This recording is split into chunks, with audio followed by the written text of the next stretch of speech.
The broadcast is now starting. All attendees are in listen-only mode.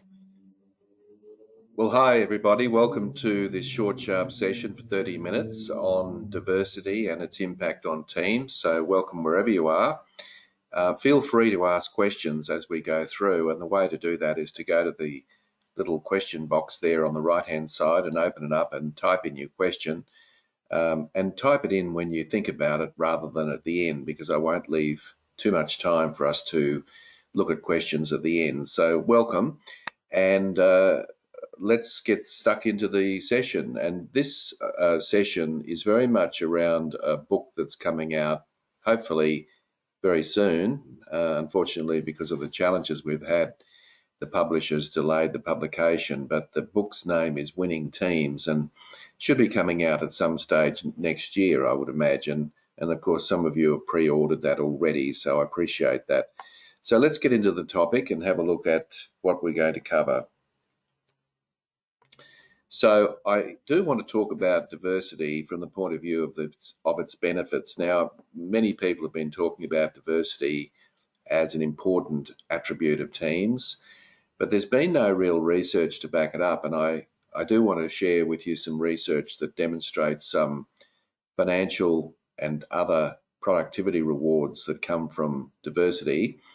And I also want to challenge you to think about diversity as a broader topic than talking about ethnicity or gender. Diversity can also talk about the way people think. And in fact, I believe this will be the next big thing that'll take off, is the diversity of thinking and how we mustn't be prejudiced around the way people think. And I'll talk a bit more about that in detail. And then, of course, I like to always finish my sessions with a where do you start? You know, where to from here? What can you do with your team? How can you improve and exercise the diversity of that team? So there's three basic things I want to cover in a very short amount of time, 30 minutes that we've got. But again, as I say, feel free to ask questions as we go. By the way, I'll be sending you a recording and a copy of the slides as well at the end of the presentation, so you'll be able to look forward to that. And I wouldn't spend too much time worrying about taking notes. You'll get all of that information some stage this afternoon when I send you an email following up. Now, this is my model of team identity, and it's central to the book. And you'll notice that around the outside, you've got 8 characteristics of what I call high-performing teams. This comes from my own sort of exposure, and it also comes from research. And I don't think any of those 8 characteristics would surprise you, but you can see that we're going to be talking today over on the top left-hand side of the wheel, and we're going to talk about utilizing diversity. So we'll talk about that today, and you'll notice that on the inner circle we've got building, bridging, and buffering, which are 3 characteristics of developing team identity, which I won't go into detail today because I don't have time to do that. So the main thing is that we understand that it's one of the 8 characteristics of high-performing teams. I would also say to you that the good news about this model is that if you work on any of these characteristics, regardless of where you start, they will have a positive impact on other characteristics. In other words, they're not all independent of each other. Perhaps the bad news is that if one of those characteristics around the outer rim are found wanting in your team, it's likely to impact negatively on other aspects. So, for example, if there isn't a high level of trust in your team, which is building trust, then it'll be very, very difficult for you to share leadership, because obviously people will be reluctant to open up at meetings and so forth. So they are all interrelated, but the good news is you don't have to work on all of them at the same time. You can work on one, and by working on one, you'll actually impact positively the other characteristics in the model. Okay, so let's talk about diversity in terms of its benefits.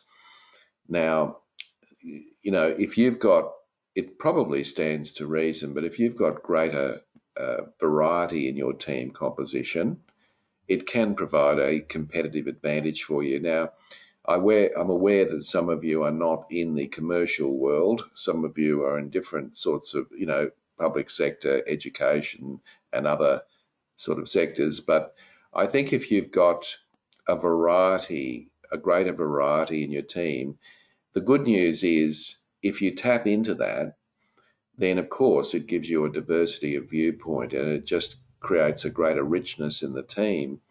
But of course, the bad news of that is when you get a group of people together who don't necessarily think alike and have had a diversity of experiences and backgrounds, you have to work even harder as a team leader to bring them together. So I see all the time in my own work as a consultant, teams who basically the individuals all think alike. They might be all, experienced. They might all think the same way, and they all get on like a house on fire. But the trouble is, of course, they don't challenge each other with their points of view. And so therefore you have a situation where everybody believes that their view is a view that is the right view because everyone else in the team believes it. And we call this groupthink. So people actually think that their view is a universally accepted view, when in actual fact it's just a view that's accepted by people in the team itself.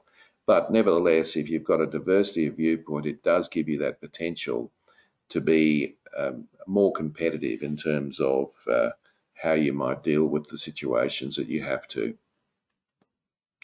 Now, the good news is that over the last couple of years, there's been some research around diversity and its impact on the bottom line. And for a while, we've known that diversity, if it's managed correctly, can be a great benefit to a team. But we've now found out in the last couple of years that diversity actually can be quantified and have results that show positive performance results. So, for example, one piece of research showed that companies in the top quartile of racial and ethnic diversity, for example, were 35% more likely to have financial returns above their respective national industry mediums. So that's not right across the board, but certainly from this research, and I haven't cited the research there, but from the point of view of this research, it does demonstrate that a more diverse team, at least around racial and ethnic diversity, will lead to greater results at the bottom line. So we do know that. And so that doesn't mean that just because you've got a diverse team, it means it's a productive team. And equally, just because you've got a team that's homogeneous isn't necessarily productive.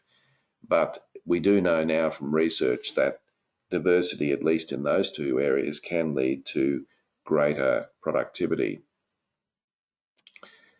Now, we also know from the research that if you actually look at the opposite end of the scale, that is companies at the bottom quartile, and that is where both gender and ethnicity and race are less, are more, there's less diversity at the bottom end. We do know statistically that leads to achieving less than likely to achieve above average results.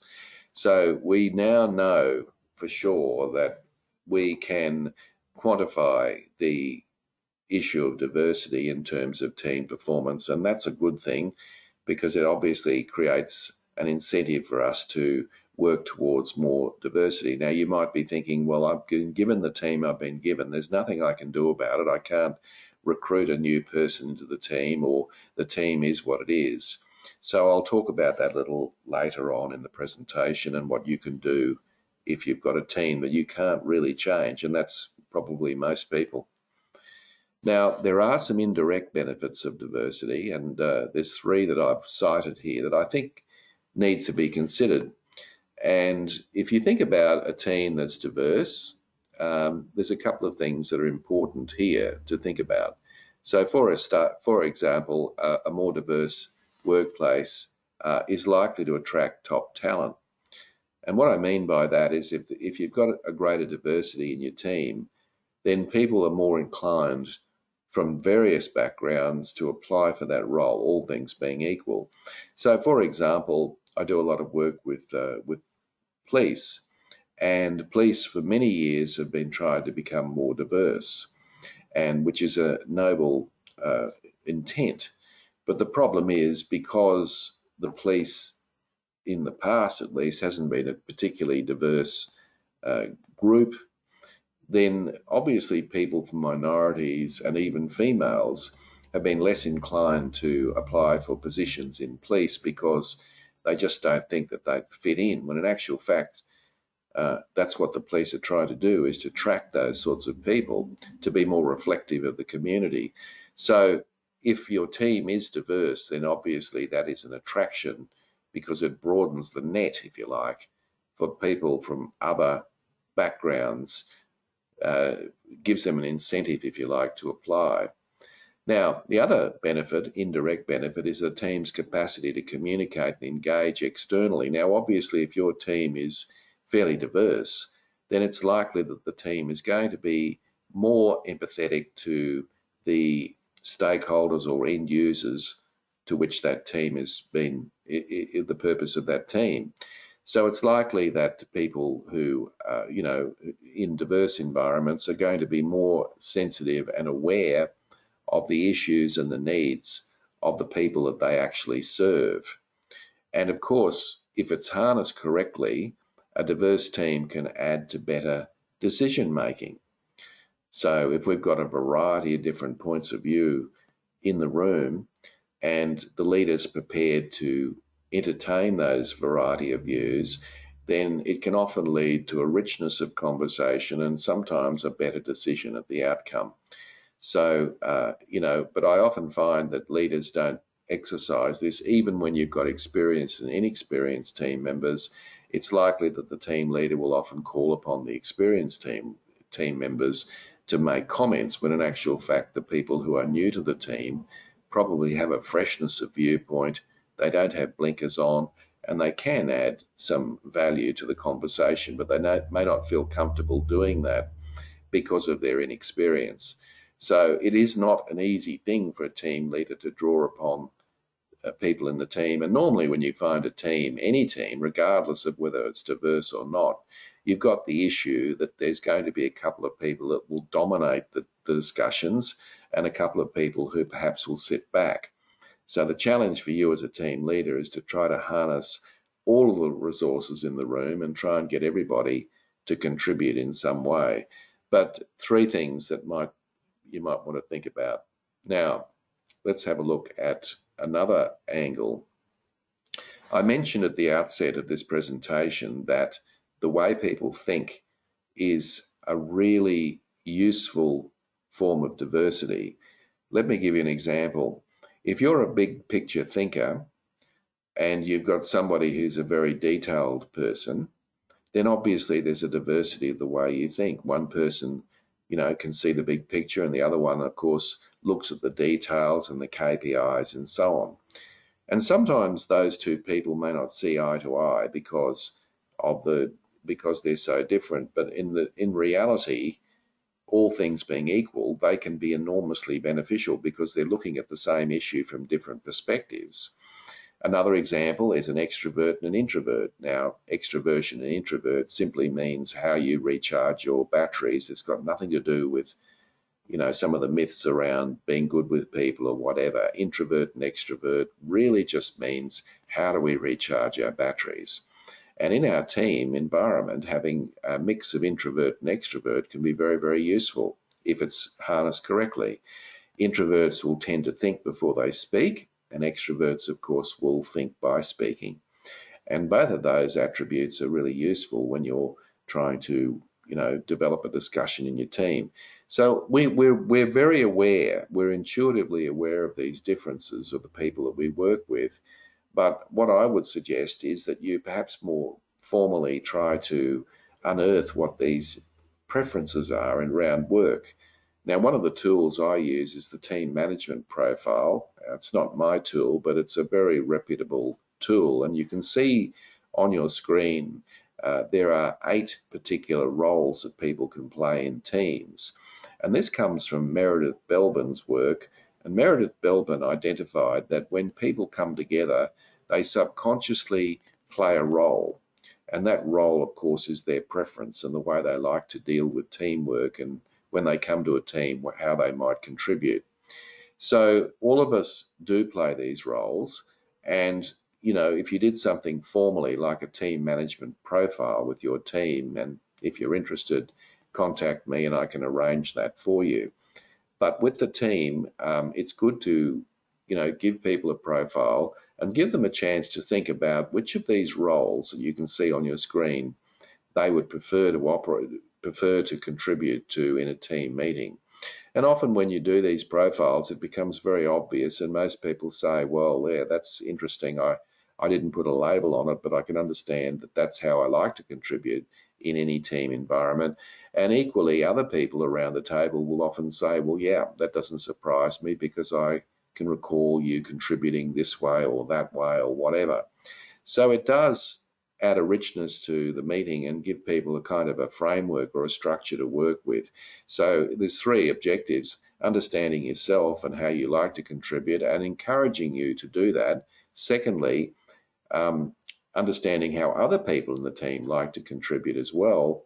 And thirdly, giving a kind of a framework for problem solving. So let me show you how that might work. And you wouldn't necessarily do this formally, but subconsciously, this is how it works. Let's say your team's got a problem they've got to work on. So if you look over on the left-hand side, you've got advising. The first question that has to be asked with any problem that a team has to deal with is, what information do we need to resolve this problem? That's the advising role. And then going clockwise, then we have to think about some ways of resolving it. Are there some standard ways of doing things, or might there be things outside the box that we can consider? That's the innovating role. Then we've got to promote our potential solution to the stakeholders who are impacted by the problem. So promoting is very important.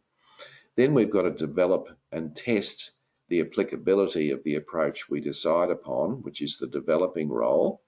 Then we've got to organise ourselves and put a plan together as to how we might tackle the problem, which is the organising. And then we've got to produce results. Otherwise, a team that doesn't produce results is certainly not really going to be a very effective team. So that's the producing role. And once we have completed the project or solved the problem, we've often got to reflect back on it and think, well, what could we have done better? What could we have done faster? What could we have done easier? What mistakes did we make? All of these questions are the questions that an inspector will often ask in a team environment. And all the while, the last one there is maintaining. We've got to uphold and maintain the team harmony all the way through the process. So you can see that it's quite a powerful model that you can use. But of course, as I said, you don't formally go through those steps. But at the end of the day, if any of those steps are missing, the truth of the matter is that your problem solving or project management is going to be suboptimal, because you're obviously not contributing. All of those things you could probably recognize are critically important to team success. So by doing a team management profile, you can let people know how they can contribute in the team above and beyond their functional role, because obviously they come to a meeting with a functional role, but they can also bring their thinking hat on and contribute in the right way. So that might be something you might want to consider. But I guess my key point out of all of this is diversity is not just about gender, not just about ethnicity. It is also about the way people think. And often this whole notion of how people think is really left by the wayside when we talk about the notion of diversity. All right, so I guess the question for you as we sort of come towards the end is, where do I begin? Where can I start? What are some things that I can do to be able to utilize and exercise the diversity of my team? Well, the first thing is, if you are in the position where you can start from scratch and perhaps bring together a project team, then obviously that's a great place to start, because you can start thinking about diversity immediately. So if you've got the luxury of deciding who if you can pick and choose those people in your team, and you've got the luxury to do that, then the good news is you can obviously do that very consciously at the outset of any team building exercise. But of course, most of us aren't in that boat. Most of us, of course, are leaders of teams that are already set in place. There's not much we can do about it. We've just got to deal with what we've got. So the first point may not be applicable in all situations, but I guess my point is, if you are in a position where you're actually building a team from the ground up, I strongly recommend you start to think consciously about diversity at that very early stage, because obviously later on it's almost impossible to be able to think about it. The second thing I'd say is a small change can make a big difference in a team. So when you have to recruit somebody, a new person into your team, you obviously have to think about capability. I'm not suggesting that's not important. Of course it is. The first thing is you want to know that people can do the job that's required of them. And of course, in a recruitment process, that would become, the first step that you need to think about, and that's fair and reasonable. But beyond that, if you had two people, for example, who had similar capabilities, you might want to make the decision based on who perhaps would have a more diverse perspective in the team. So you can use that team management wheel I talked about. You could actually even give people that profile as a selection tool, or you can just sort of be aware that adding some diversity to the team is a good thing.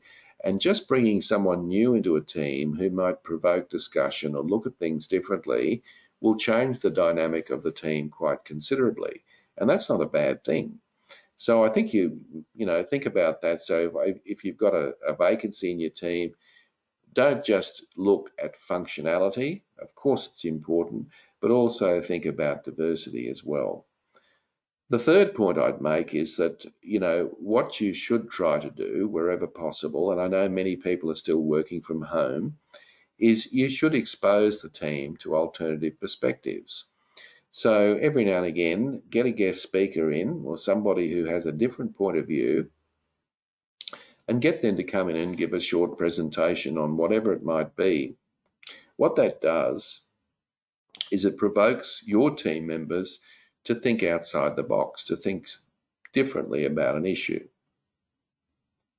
Because if you don't do that, then people just get stuck in their ways, don't they? And if people are set in their ways, then they're not likely to be performing at their optimal level. So getting a person to come in and sort of talk about something provocative or something they've done in a different format can be very, very powerful as well.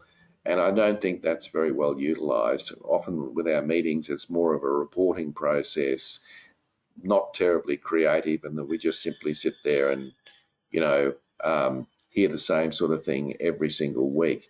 So get somebody new to come into the meeting and contribute. Now, the fourth thing I would say to you, and this is important as a team leader, when you recognize bias in your team, and I'm sure you do, at different points when people make sweeping statements and generalizations that are not really relevant to, they're relevant, but they make sweeping statements that perhaps are generalizations that are not necessarily true always, then call them out. Call out the bias.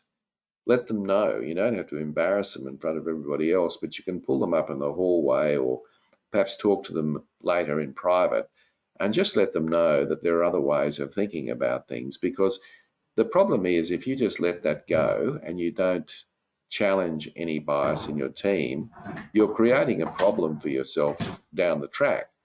Because the problem you're creating is that you're almost tacitly approving of that sort of view, and people, of course, don't get an opportunity to challenge that. So your job as a team leader is to challenge bias when you see it. It is important to do that. And so do any of you have any questions you want to ask me at this point? Because we're just about at the end of the presentation. All good? Okay. So I would just move on to the next slide, if I may. Now, I just wanted to give a quick plug, if I may. This is my latest book, as you can see. As I said, it's coming out later next year, and it's been delayed because of the COVID situation. But I've got an offer for you that I'd like to share with you. And the offer, I think, is a great offer. And that is that I will, if you send me an email by the close of business today, I'll put you on a mailing list, and you can pre-order a copy of my book. And the order is $30 plus postage, so it's a very reasonable price. You'll be first in line, and you'll get the book as soon as it's actually out, hot off the press. And for you doing that, and of course I'll send you an invoice, and we can go from there. But for you doing that, I am quite prepared to give you a free online course on building high performing teams. But I would value that at about $675. So you will have access to that immediately, and you can go in and learn some of these principles that I've been talking about and start working on building a high performing team now. And when the book comes along, of course, you'll get that as an extra bonus as well. So folks, all you've got to do is send me an email, and I'll be more than happy to respond as soon as I see that email. So thank you, everyone. I've enjoyed this short, sharp session this morning. I hope you've got some value out of it, and I hope it gives you a new perspective on diversity. So thank you, everyone. Look forward to catching you next time. And remember, I've got one of these a month.